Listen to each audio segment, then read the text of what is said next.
just put a cigarette on the ground. Keep rolling it. Breaking news. This is Channel 2 coverage. An officer involved, actually an officer down from a shooting at Northeast 6th and Clackamas. Let's go out to Dan Tilkin, who's on the scene right now. You've been talking to a lot of folks out there. What are you learning, Daniel?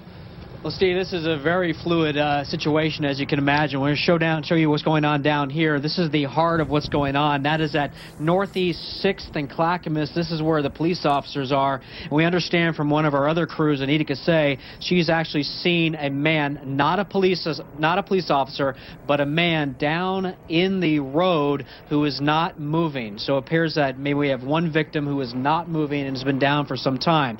We're also hearing reports, only reports at this point, that an officer has been injured in some way and transported to Emmanuel Hospital. Now, to give an idea to folks who aren't familiar with this area where we are just to the west of the Lloyd Center Mall.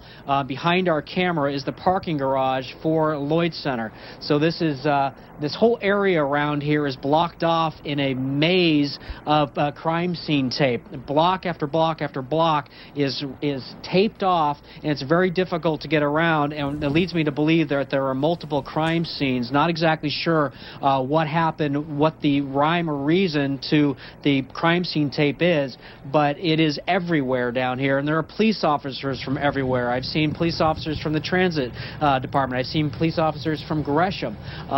It is quite the man force down here of what is going on. So we will obviously give you more information as soon as we get it. Right now, the information is thin. Back to you. We are also hearing about a possible suspect. I'm going to make my points brief and to the point. Our economy is crumbling. It's going through a meltdown by design. When that happens, when people lose everything, they lose it.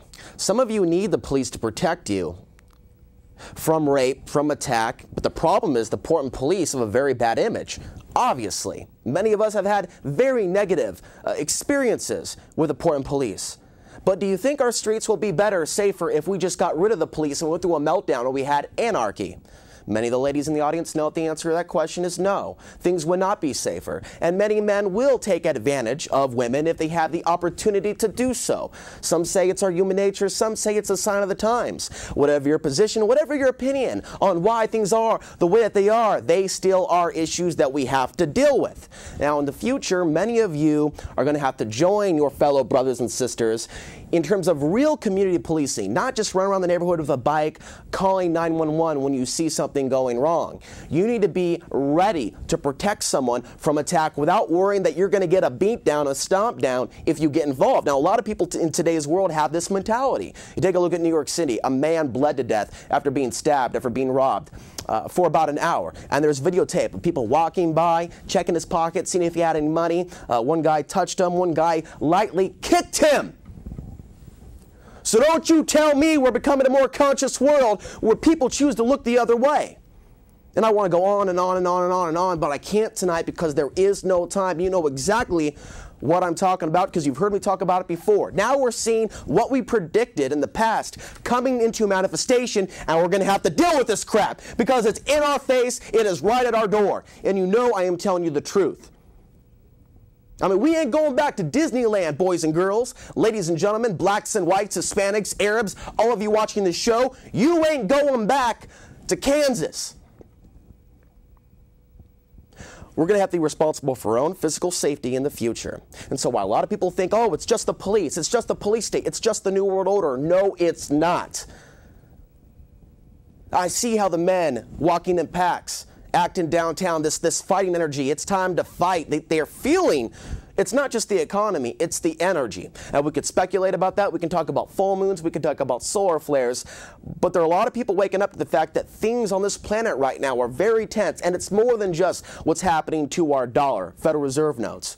It's much larger. It's just very coincidental. It's just very interesting. It's just very synchronistic that it's all coming together at this particular moment of time where X marks the spot. These times are not ordinary times. And in my opinion, these horrible things that are happening on our planet can potentially catapult us to a deeper level of spiritual connection with each other and with the cosmos, with the universe, when we realize we have to become closer. This is about not falling into gangs and camps and racial division, political boxes, whether you like Bush, you like Obama. You got to get over yourself and your own ego. Because there are so many people in this city that agree with what I'm saying, but there's something wrong. There's something wrong here. Because this is more than just learning about the conspiracy or the New World Order or 9/11, the police state, or plans for martial law, or the poisons in the air, the vaccines, chemtrails. It's about us.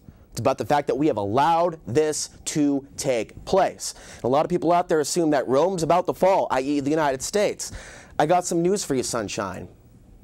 This global system is not based in America. America is a vehicle of this global, tyrannical, New World Order system that wants to rob you of your soul.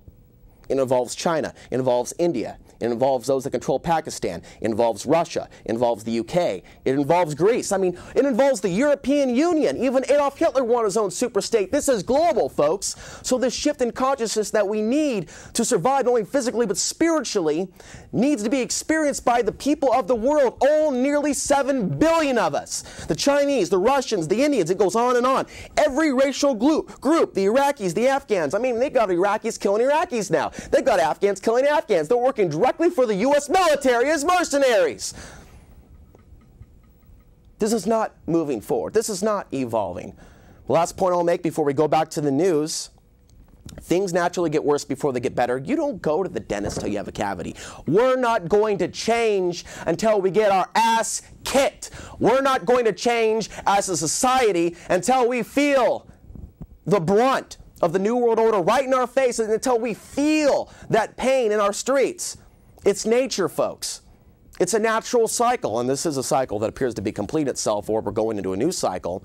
Whatever your particular opinion or take on the situation, this is happening now. These are not ordinary times, and this is very, very historic. I believe this is the most historic time in the history of the human species. And the actions that we choose to take now are going to determine where we go from here on out. Now, let me preface this. Our world is in crisis. There is anger, there is pain, there is fear. And there is a need to change that vibrational frequency that some people are feeling literally in their bodies as I speak. Now, we know what we don't want, and we have to focus on what we do, but we have to gut up to the fact that there are very, very bad people in our city that don't care about you, that don't care about your children. And we have to become vigilant and watch each other's backs and not expect the police to come to our aid, because more police will be laid off. And the few police that are left will be sucking off of us, pulling us over to get more revenue for the city. It's a broken system.